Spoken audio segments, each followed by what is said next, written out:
For over 4 decades, one name has stood above every other in pop culture. Michael Jackson, the king of pop, a man who changed music, dance, and fame itself. But behind the moonwalks, diamond gloves, and stadium screams lies a story far more complicated. A story of brilliance, fame, and controversy.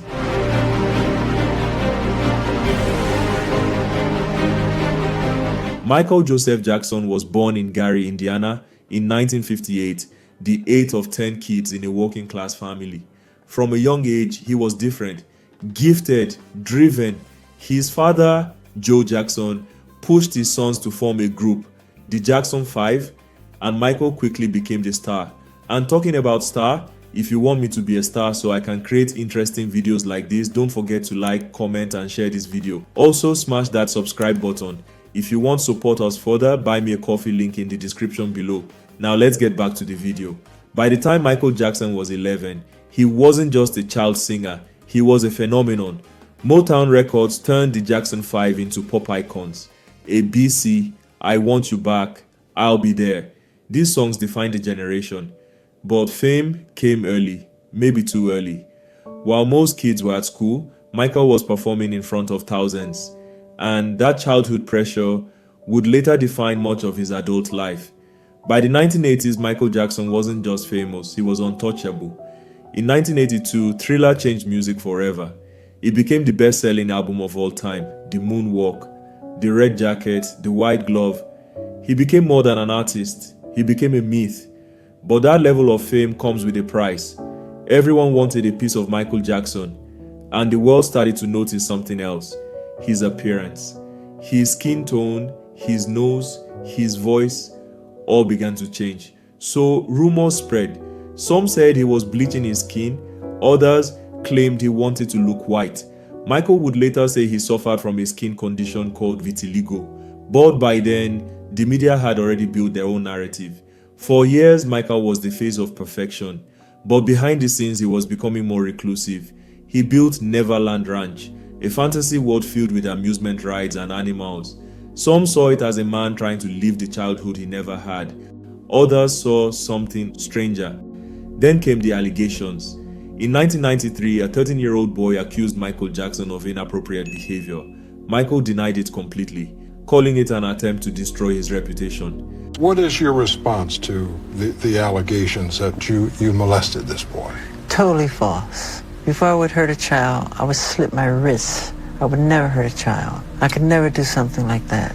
It's people with a dirty mind that think like that. I don't think that way. That's not me. Remember something, just because it's in print doesn't mean it's the gospel. People write negative things because they feel that's what sells. Good news to them doesn't sell. The case was settled out of court for a reported $23 million. Legally, no guilt was ever proven. But in the eyes of the public, doubts had begun to grow. The press fed on every rumor, every odd moment. The masks, the pet chimp, the baby dangling incident became tabloid gold. Michael was no longer just the king of pop. He was a global obsession.